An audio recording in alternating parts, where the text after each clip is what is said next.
जय माता दी दोस्तों, राधे राधे, जय श्री कृष्णा। कैसे हैं आप सब दोस्तों। आगे सुत जी कहते हैं कि भगवान कल्कि को गुरुकुल जाते देख महेंद्र पर्वत निवासी परशुराम जी उन्हें अपने आश्रम ले गए।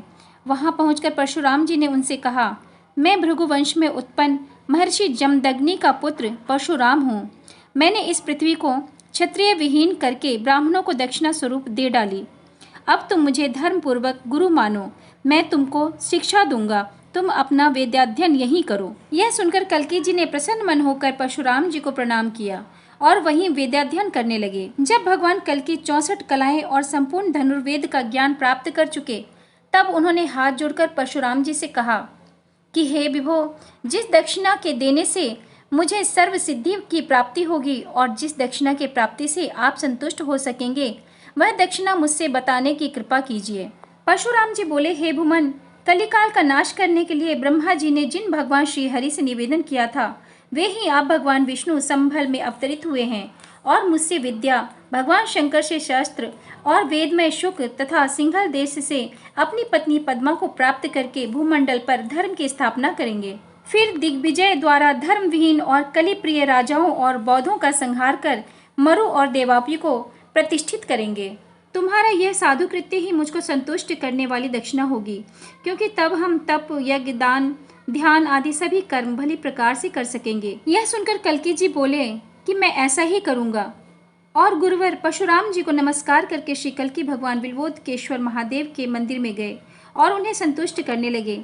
श्री कल्कि देव ने कहा, हे गौरीपते, हे विश्वेश्वर, हे शरणागत वत्सल, हे सर्वभूताशय, हे वासुकी नाग का कंठभूषण धारण करने वाले प्रभु, हे त्रिनेत्र, हे पुराण पुरुष, आपको नमस्कार है। हे योगाधीश्वर, आप कामदेव का नाश करने वाले हैं। हे महाकाल, हे चंद्रभाल, आपको नमस्कार है। हे प्रभु, प्रलय काल में यह समस्त विश्व आपकी ही क्रोधाग्नि में वशीभूत हो जाता है। जिनकी आज्ञा से पृथ्वी विश्व को धारण किए है और मेघ समय पर वर्षा करते हैं तथा जो सब लोकों का भरण करने वाले हैं, ऐसे आप ईशान एवं विश्वरूप भगवान शंकर को मैं नमस्कार करता हूँ। भगवान कल्कि की स्तुति सुनकर भगवान शंकर माता पार्वती सहित प्रकट हुए। उन्होंने आनंदित होकर भगवान कल्कि के देह पर कर स्पर्श करते हुए और मुस्कुराते हुए कहा, हे श्रेष्ठ, अपना इच्छित वर मांगो। हे कल्कि, मैं तुम्हें यह शीघ्रगामी अनेक रूपधारी गरुड़ अश्वयुक्त सर्वज्ञ शुक प्रदान करता हूँ, इन्हें ग्रहण करो। यह रत्नसरु नामक महाकराल चमकती हुई तलवार जो पृथ्वी के भार को संभालने वाली है, इसे धारण करो।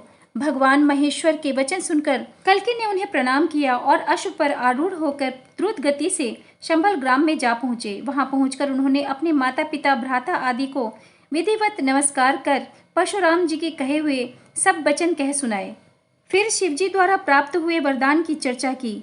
दोस्तों, आगे सुत जी कहते हैं कि रमापति भगवान के अवतार लेने पर सभी वर्ण अपने अपने धर्म में तत्पर हुए तथा राजा भी प्रजापालक, पवित्र और धार्मिक हुए। उस नगरी के निवासियों को धर्म में तत्पर देखकर लोभ, असत्य और अधर्म के वंशज भय से दुखित होकर वहां से पलायन कर गए। भगवान कल्कि तीक्ष्ण तलवार, धनुष और श्रेष्ठ वाणी को धारण कर शिव प्रदत्त अश्व पर आरूढ़ होकर नगर से बाहर चल दिए। संत जनों से प्रेम करने वाले विशाल यूप नरेश शंभल ग्राम में अवतरित भगवान के दर्शनार्थ उपस्थित हुए। उस समय अत्यंत प्रभाव वाले कवि, प्राज्ञ, सुमंत्र और गार्ग्य विशाल आदि से घिरे हुए तथा तारागण सहित चंद्रमा और देवताओं सहित उच्च शवा के समान अश्व पर चढ़े कल्कि भगवान को विशाख यूप नरेश ने नगर के बाहर निकलते देखा। कल्कि भगवान को देखते ही रोमांचित हुए राजा झुकते हुए पूर्ण वैष्णवत्व को प्राप्त हुए। सुत जी कहते हैं कि राजा से वार्तालाप करते हुए भगवान कल्कि ने ब्राह्मण, क्षत्रिय, वैश्य तथा आश्रम आदि के धर्मों का संक्षिप्त रूप से वर्णन किया। श्री कल्कि बोले, हमारे जो अंश कलि से प्राप्त पाप के द्वारा भ्रष्ट हो गए थे, वे हमारे अवतरित होने पर धर्म मार्ग पर आ गए हैं। हे राजन, तुम राजसूय यज्ञ या अश्वमेघ यज्ञ करते हुए मेरी आराधना करो। मैं ही परलोक हूँ, मैं ही सनातन हूँ। काल, स्वभाव और संस्कार सभी मेरे अनुगत रहते हैं। मैं चंद्रवंश और सूर्यवंश में क्रमशः उत्पन्न देवापी और मरु नामक राजाओं को स्थापित करके तथा इस युग को सतयुग रूप में करके सदगति को प्राप्त होऊंगा। यह सुनकर विशाख यूप नरेश ने भगवान कल्कि को प्रणाम किया और उनसे वैष्णव धर्म का प्रसंग कहने का अनुरोध किया। राजा की कामना सुनकर कलयुग का नाश करने की इच्छा से भूमंडल पर अवतरित भगवान कल्कि अपने परिजनों और अनुयायियों के हृदय को आनंदित करने वाली मीठी वाणी से साधु धर्म की व्याख्या करने लगे। दोस्तों, आज के लिए इतना ही। आगे इसी पुराण पर चर्चा जारी रहेगी अगले एपिसोड में। तब तक के लिए जय माता दी, राधे राधे, जय श्री कृष्ण।